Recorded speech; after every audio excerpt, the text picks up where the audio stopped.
Hola y sean bienvenidos a un nuevo video. Mi nombre es Judith y el día de hoy estoy muy feliz de poder estar aquí grabándoles un nuevo video más porque ya tenía tiempo que no podía grabar por una cosa o por otra. Entonces estamos aquí y estoy muy contenta porque quiero hablarles de este tema que ya llevaba tiempo que quería hacerlo. Entonces comenzamos. Trastornos de la comunicación los podemos encontrar en el DSM-5, que es el Manual Diagnóstico y Estadístico de los Trastornos Mentales, en su quinta edición. Entonces, si tú vas con un profesional, tu padre de familia, y llevas a tu hijo a canalizar, entonces este profesional pues va a ver el manual y va a buscar con las características en base a pruebas y sesiones, va a encontrar a lo mejor aquello que se asemeje a un diagnóstico, por eso el nombre.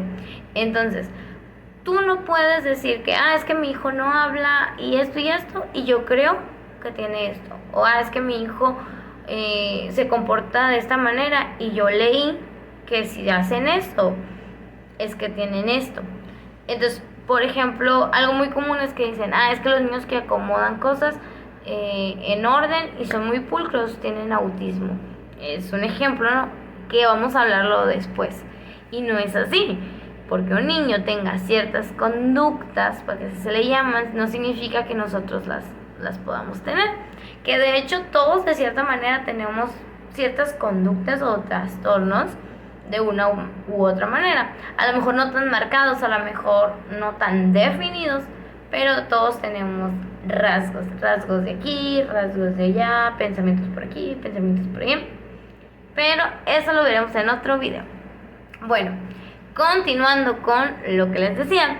Entonces, los trastornos de la comunicación se encuentran en una categoría, vamos a llamarla así, que es los trastornos del desarrollo neurológico. En este vienen varios tipos de trastornos. Entonces, el de la comunicación pues va a englobar a otros, ¿no? Llamemos de subcategorías, por así decirlo, en la que van a venir explicados ítems o comportamientos que deben de tener o características que debe tener el paciente para que pueda encajar en este diagnóstico. Entonces tu terapeuta o tu psicólogo va a poder decir, no, mira, ¿sabes qué? El menor cumple con tantos de tantos, entonces puede ser, es probable que tenga o pueda que tenga este trastorno. Pero esto no se hace así, no se hace a la ligera.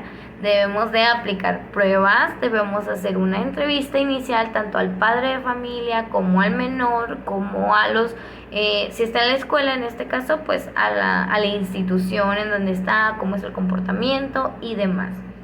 Y después de eso, nosotros como psicólogos, ya después de haber tenido una entrevista y vamos a recabar información, vamos a escoger, podámosle llamar así, algún test, alguna prueba psicológica que sea cuantitativa. Es un poquito mejor si es cuantitativa, ya que nos hace que los datos sean más concisos que si son cualitativas. ¿Por qué? Porque muchas veces existe un sesgo, porque como es quali, se presta a que nosotros podamos dar nuestra opinión como personas o psicólogos o así. Igual y puede haber quanti y quali para hacer un trabajo más elaborado. Y si estas dos pues tienen similitudes, pues significa que vamos bien.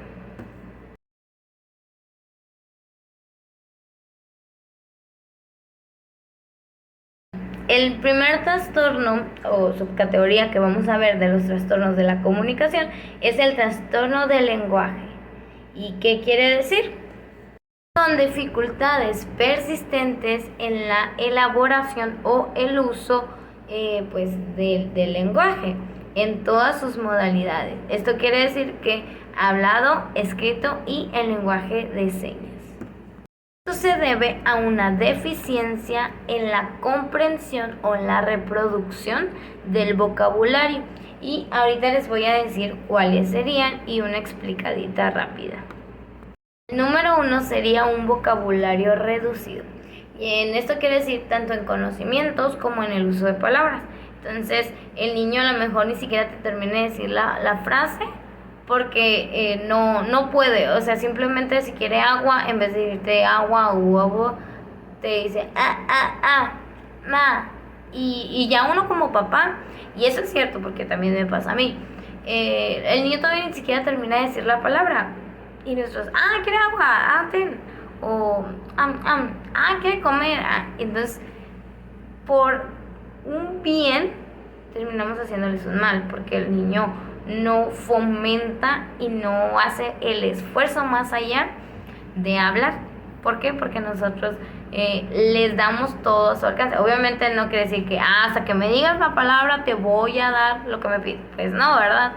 Pero sí decirle agua, esto se llama así. Entonces, por ejemplo, de hecho hace unos días me pasó eso, que estaba una niña como de 2 años y me estaba hablándome. Entonces me pidió algo, entonces yo le dije, sí, ¿qué pasó, mi amor? Y ya pues la niña nada más me decía, y entonces yo así de, comida, y ella, y yo, esto, y ya después de un rato miró un vaso y me dice, y yo, ¿quieres agua? Y ella, y yo así de, ok, ya le serví agua y ya cuando salí con los adultos me dice, ¿cómo no le entendiste que quería agua? Y yo, pues no le entendí, ¿verdad? ¿Por qué? Porque muchos como papás o como están con ellas, pues ya saben qué quiere decir esas frases, pero pues no todos le vamos a entender. Otro sería el deterioro del discurso. En este caso es para cuando te cuenta historias en una secuencia de frases que el niño no puede elaborarlas. Obviamente pues no vamos a ponernos a decir, tiene 2 años y no me puedo contar una historia con coherencia, entonces tiene el trastorno del lenguaje. Pues no. Obviamente también nos vamos siguiendo por edades y por ítem. Por ejemplo, si tiene 2 años, pues no vamos a pedir coherencia, ¿verdad? De repente, por ejemplo, mi hijo tiene casi 3 y cuenta algo. Y cuando menos pienso, ya me está contando que el Pampartma y que y que el otro y que vino y que no sé qué. Entonces, pues no. Pero un niño de 6, 7 años sí. Un niño de 6, 7 años, cuando te cuenta una historia, debería tener un seguimiento. O sea, no estamos limitando la imaginación, pero sí existe pues una alarma roja que se puede ver a simple vista. Y lo digo porque me ha tocado atender a pacientitos de practicante, donde realmente los niños pues ni siquiera pueden hablar. Y las palabras que utilizan son demasiado mínimas. Y cuando empiezan a contarte una historia, lo poco que hablan no tiene coherencia. Y ya tienen 7 u 8 años. Entonces ahí es donde se ve una problemática. Por ello que nosotros vemos que la capacidad de lenguaje de estas personas, de estos pacientitos, está cuantitativamente por debajo del promedio. Como les digo, se hace el promedio, se hace la media y tú dices, bueno, de esta edad, pues tiene que alcanzar ciertas características. Obviamente todos tienen sus tiempos, claro que sí. Pero si este niño sobrepasa cuantificablemente la etapa, pues entonces sí hay que poner pues la alarma roja, ¿no? Como les digo. Entonces, esto es algo muy notorio, pues. Nota, el inicio de los síntomas se produce en las primeras etapas del desarrollo de nuestros pequeños. Por eso es importante que llevemos con el pediatra, que llevemos un seguimiento médico para que podamos ver que sí y que no. Es que pasa demasiado seguido que nuestros niños, pues vemos como dije, que tienen 5 años y no pasa nada. Y entonces recuerden eso, recuerden ver si es algo médico, recuerden que lo que le funcionó a una no le funciona a la otra. Vayan con un encargado de fonología, vayan con un médico que sea actualizado y que los pueda canalizar a otra parte importante para que atiendan a sus pequeños. Vayan con un terapeuta, con un psicólogo que vean que va a ayudar a sus pequeños a dar un cambio y no se queden con, voy a esperar a que mi hijo hable, voy a esperar a que él solito quiera aprender. a veces nosotros como papás nos negamos a ver que existe una problemática en nuestros pequeños y no está mal. No está mal decir, oye, ¿sabes qué? Mi pequeño pues no, o sea, tiene un trastorno, tiene una deficiencia y yo lo voy a ayudar. Yo lo voy a ayudar para que su calidad de vida y su promedio sea mejor. Entonces, no está mal y no es sentido para que nos dé pena, nos dé vergüenza. Y lo digo porque hace un tiempo una mamá en uno de los grupos también publicó que sus pequeños no hacían esto y esto. Entonces, muchas les ponían que pues que fuera a atenderse y así, y la mamá estaba enojada y decía que no, que sus hijos no tenían ningún problema, que los del problema eran todos los demás que lo atacaban porque están acostumbrados a ver eso en los niños y que porque unos no lo hicieran no significa que estaban mal. Y es cierto, o sea, no te puedes a comparar, ay, es que el mío, mira, el mío ya dice poemas y habla y todo y el tuyo no. También tiene que ver mucho la estimulación que se les dé, el tipo de actividades que lleve la familia, o simplemente como les digo, pues el niño. Entonces, no se cierren mamás, no se cierren papás, no está mal, al contrario, es ayudar a nuestros hijos. ¿Por qué? Porque se supone que nuestra misión como padres es darles y brindarles la calidad de vida que se merecen. Y esto también conlleva cuando nuestros pequeños padecen algún trastorno psicológico.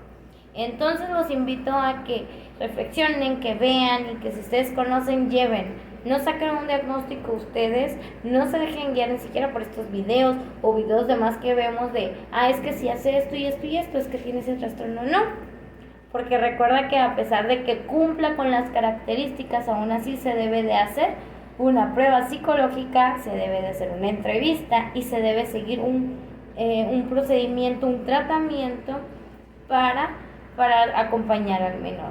Entonces, así por arte de magias, la tía Chuyita, la tía Gertrudis no te puede decir, ponle esto en la lengua, ponle un palo ahí en la boca para que hable y para que aprenda a tener mejor dicción.